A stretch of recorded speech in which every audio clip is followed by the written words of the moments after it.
Ce n'est pas en appauvrissant le pouvoir des juges qu'on va donner confiance dans la justice. Aujourd'hui, on va parler le droit à la médiation.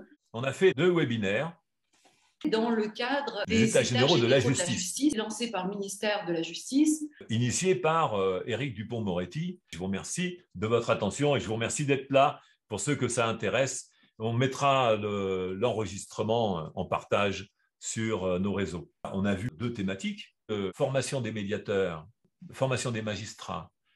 Le 3e élément, c'était le droit à la médiation, la possibilité de recourir à la médiation en tant que droit.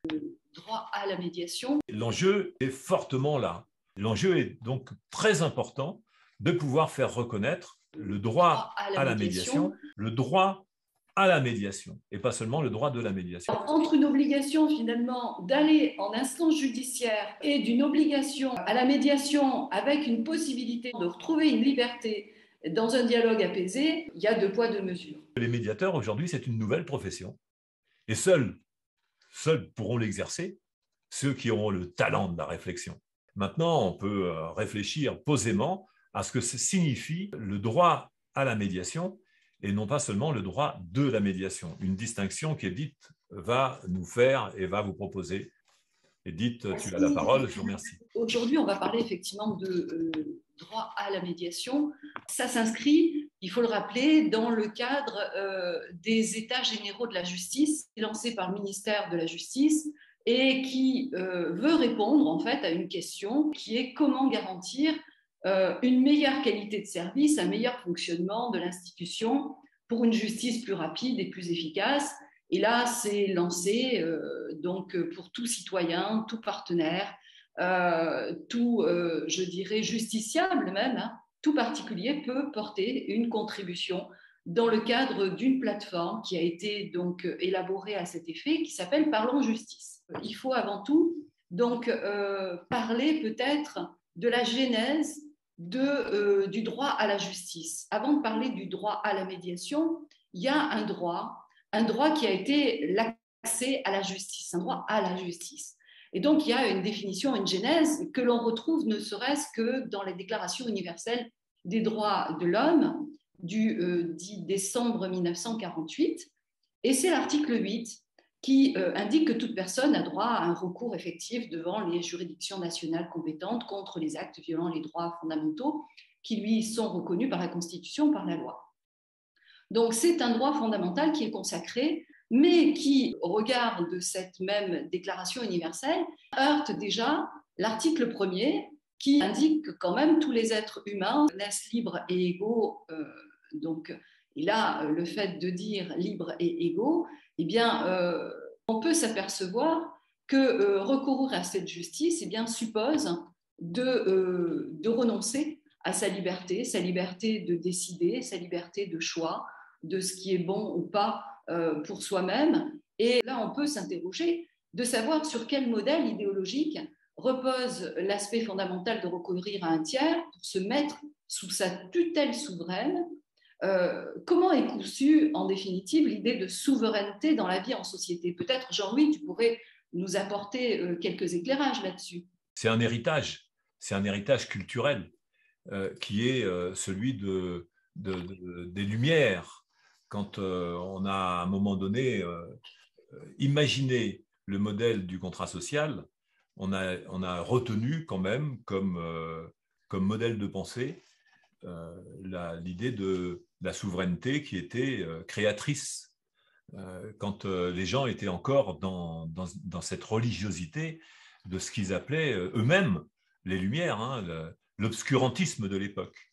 L'obscurantisme de l'époque, c'était évidemment l'obscurantisme religieux, hein, parce que c'était la représentation, l'idée simple de se dire, mais c'est en fait, on a un Dieu, on a une conception de l'origine de la vie en société.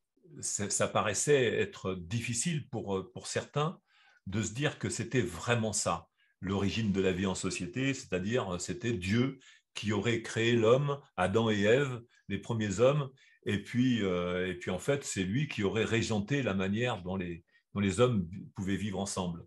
Et bon, chaque personne pouvait bien se rendre compte que les civilisations se sont succédées et que ces civilisations avaient reposé sur du polythéisme avant. Hein.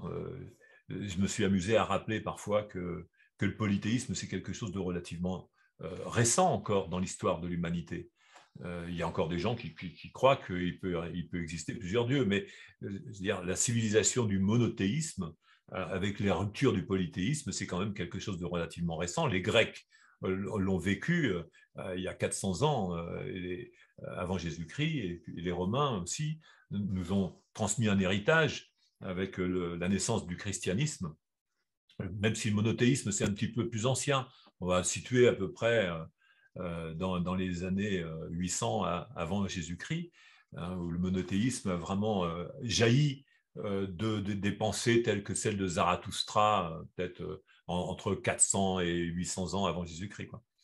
Mais on peut voir que là, il y a une idée d'une souveraineté. C'est la souveraineté de quelqu'un qui décide que le monde est monde.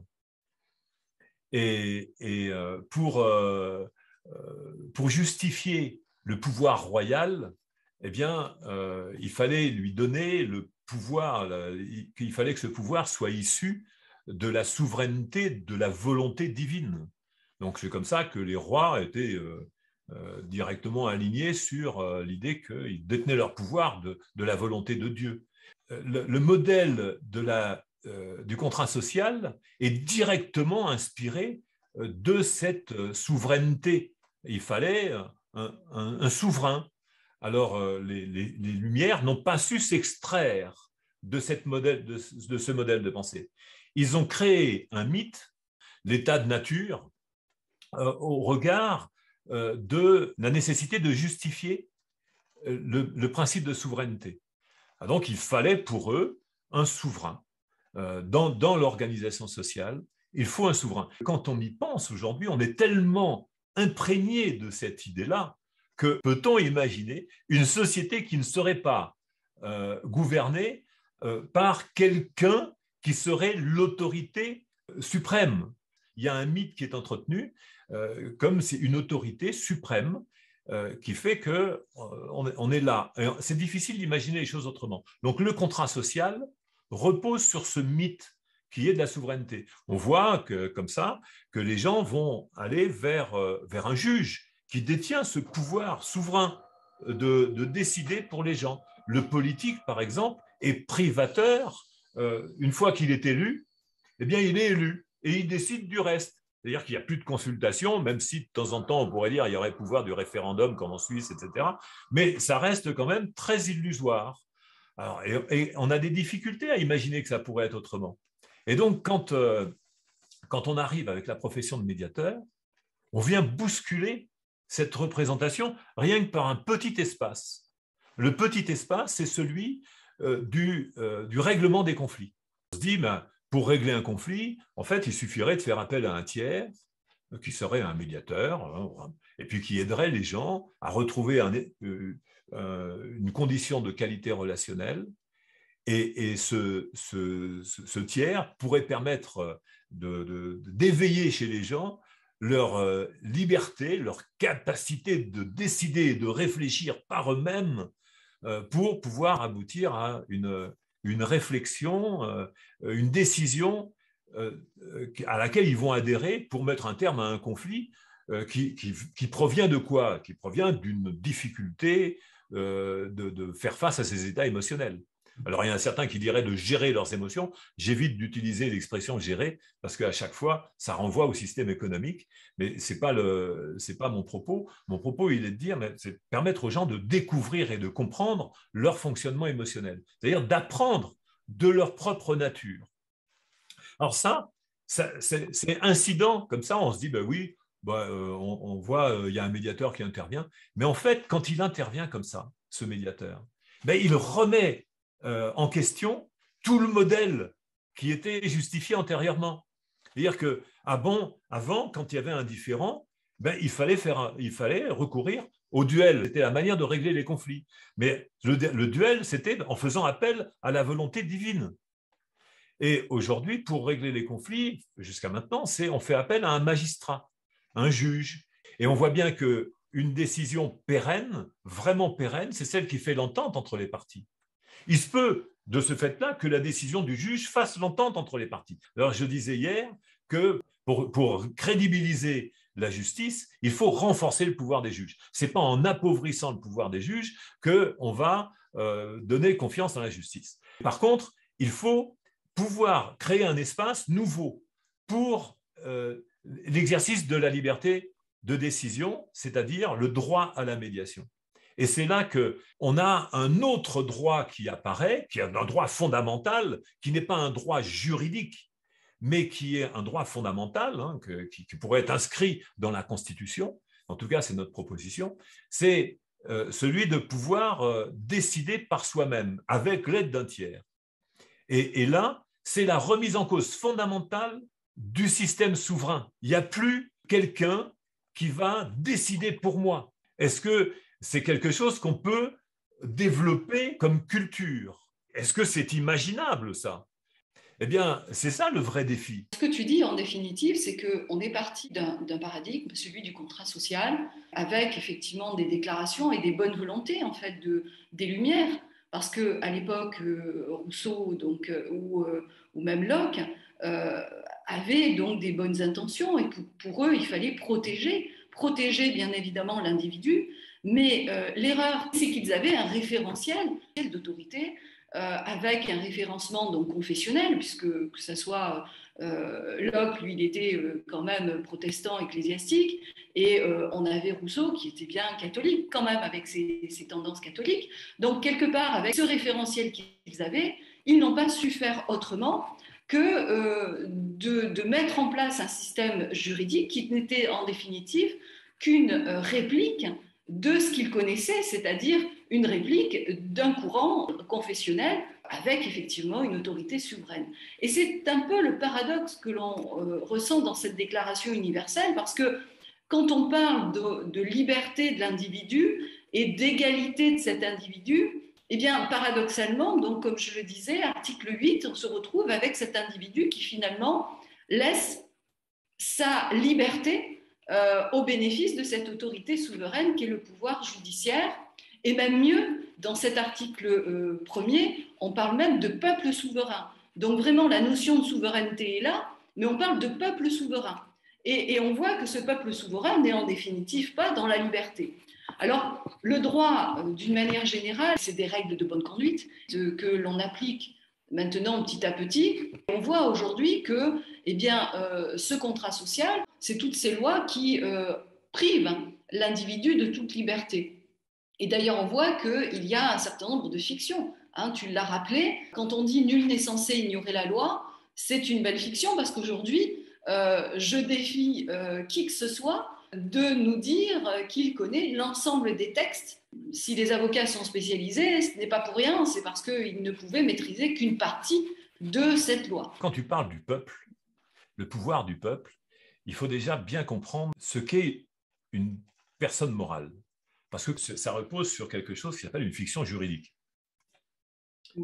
La fiction juridique, c'est prendre quelqu'un qui n'existe pas et lui donner la parole.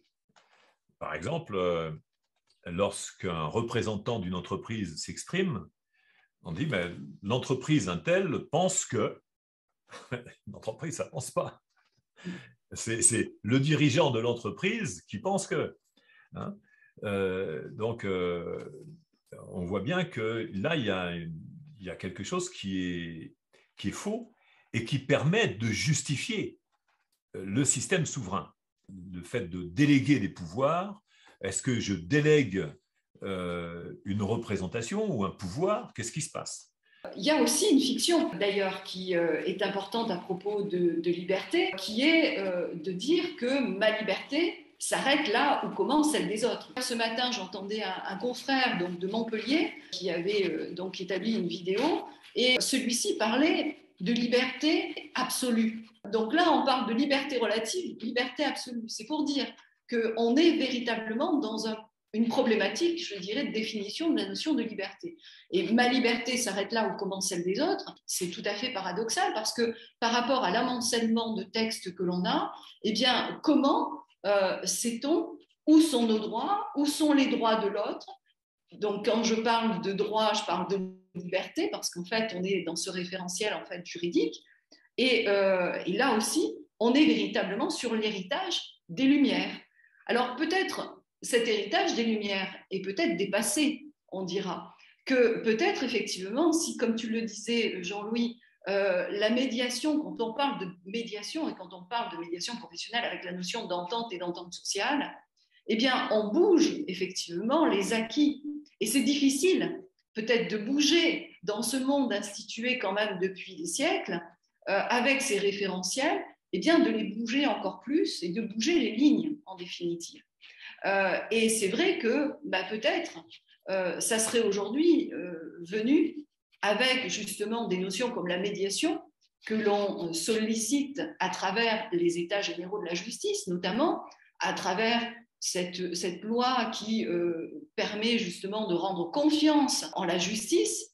Eh bien, c'est peut-être de réfléchir différemment et réfléchir différemment en se considérant que peut-être il y a des acquis, oui, mais ces acquis, peut-être ça serait de les remettre en question et donc de repenser en fait le fondement de notre société au niveau ne serait-ce que de l'entente et de l'entente sociale. Quand je parle du droit à la médiation, je ne suis pas en train de dénoncer le fait du droit lui-même. Ce que je dénonce, c'est la priorité. Ce droit à la médiation qui implique quand même que des personnes ne pourraient plus se défausser ou rester dans la procédure en cours. Ils seraient quelque part amenés à réfléchir de manière obligatoire, on va dire en préalable à une action ensuite éventuelle si ça ne fonctionne pas, si la réflexion n'est pas au rendez-vous, s'il y a un déficit d'intelligence entre les deux parties physiques. Oui, alors effectivement, l'organisation judiciaire serait toujours au service à ce moment-là des personnes physiques. C'est bien de parler d'obligation ou d'obligation à la médiation ou de médiation obligatoire parce qu'en fait, tu parles d'un procès, mais un procès, eh bien, c'est un qui impose une procédure judiciaire à l'autre. Donc, l'obligation, elle est là aussi. L'obligation d'aller en justice, c'est l'obligation d'aller se soumettre à la décision d'un tiers. J'ai entendu combien d'écoles de médiation, de formateurs en médiation disant « Ouais, mais si les gens choisissent librement d'aller en justice, pardon, librement ? Non, ça fait deux personnes qui se sentent contraintes. En plus, donc, elles se sentent contraintes d'aller en justice. Et puis, troisième chose, elles vont être contraintes par la décision d'un tiers. » Alors, entre une obligation finalement d'aller en instance judiciaire et d'une obligation à la médiation avec une possibilité justement de retrouver une liberté dans un dialogue apaisé, il y a deux poids, deux mesures. Donc ça, quand on a bien compris ce que c'est que l'illusion de l'exercice de la liberté, du droit au recours judiciaire, quand on a bien compris ça, on se dit, attends, il y a quelque chose qui ne va pas. On va se dire, attends, il faut inventer autre chose quand même. Donc le droit à la médiation, c'est vrai, peut s'exercer dans une pratique, dans une culture. Et c'est ça qu'il faut réformer. Il faut mieux travailler le transfert des repères culturels pour que les gens puissent exercer le droit à la médiation. Et quand tu dis rendre la médiation obligatoire, la médiation obligatoire, c'est la première manière dont j'avais défini le droit à la médiation. J'avais dit, il faut rendre la médiation obligatoire. Alors on m'a dit, mais c'est scandaleux, comment ça, on ne peut pas rendre la médiation obligatoire, parce que les gens doivent choisir librement d'aller en médiation. Mais je répondais à ce que je disais tout à l'heure, ils ne choisissent pas librement d'aller en procès. Et donc ce qui est important, c'est la fin de la médiation, qui restaure et qui ouvre l'usage de la liberté. Le distinguo à faire aussi, c'est quand même entre droit à la médiation et droit de la médiation. Parce que c'est vrai que ça serait facile pour des juristes d'envisager plutôt sous l'angle de droit de la médiation, parce qu'à ce moment-là, ça serait plutôt un ensemble de textes qui va régir un dispositif, donc toujours un système d'autorité, donc une modélisation. Et là, on a un droit de la médiation qui est associé à la notion de provenance, qui est un droit ancré dans des représentations du passé et qui véhicule donc bien des lourdeurs, comme on le connaît d'un point de vue juridique. Mais avec le droit à la médiation, alors là, ça change toute la donne, puisque l'affirmation d'un droit, c'est l'affirmation d'un droit qui vise véritablement à déjudiciariser tous les aléas relationnels. Le droit à la médiation est associé, cette fois-ci non plus à la provenance, mais à la destination, à proprement parler, avec donc une quête, on va dire, de légèreté quand même par rapport à la lourdeur du droit de la médiation. Et puis, il va s'inscrire dans un projet relationnel. Et puis, on va réduire, du coup, les phénomènes de mise sous tutelle. Et puis, on va ouvrir surtout des perspectives de liberté de décision, sachant que cette liberté de décision va être retrouvée, du coup, et va être dans le droit fil de la liberté de conscience, la liberté d'expression, de l'égalité du droit, du libre arbitre. Les Lumières, en définitive, avaient leur référentiel. Leur questionnement, c'était surtout d'acter cette liberté et cette égalité et de se poser comme question comment entretenir cette liberté et cette égalité. Eh bien, la solution a été trouvée à travers ne serait-ce que cette médiation et ce droit à la médiation qui permet justement pleinement de retrouver cette libre décision. C'est la notion d'altérité, en définitive, Jean-Louis, qui a été découverte donc au XXIe siècle et qui fait qu'aujourd'hui, on est dans le cadre d'une véritable profession, la profession de médiateur. Alors, il y a, dans le cadre de la médiation professionnelle, aussi un manifeste. Il y a quelque chose que je voulais reprendre de ce que tu disais en amont, c'est la légèreté. La légèreté. C'est-à-dire que, oui, vous pouvez entendre que mon propos est parfois impertinent, insolent, provocateur. En fait, c'est la légèreté. Ce matin, je mets la radio. Je mets la radio parce que quand je monte dans ma voiture, je mets la radio. Et là, j'entends quelqu'un qui parle de Marc Aurèle. Et je l'ai cité je ne sais combien de fois à tout un chacun. Et tu as fait une lecture de Marc Aurèle ? Oui, que je suis toujours en train de lire un peu Marc Aurèle. Parce qu'en fait, il était arrivé quand même à une pensée très dédramatisée par rapport à l'existence et par rapport à l'idée de la légèreté. Dirais-je que la légèreté n'empêche pas le dynamisme et la volonté, la détermination. Donc, la légèreté, pour moi, est quelque chose d'essentiel et qu'il faut transmettre aux gens, parce que si vous abordez les sujets avec légèreté, non pas avec moquerie, mais avec légèreté, ce n'est pas grave.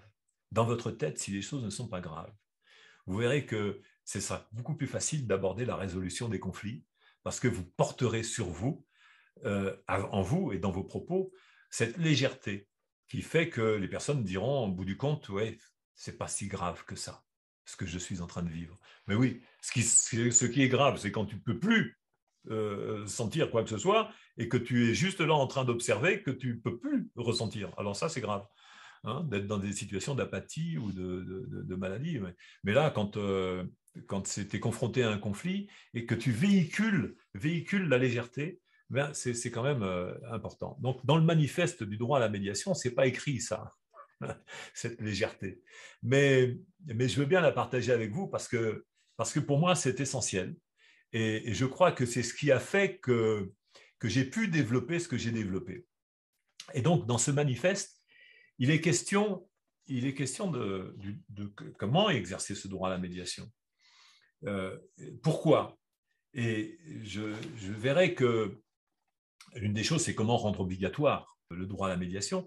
Mais comment ça va commencer ?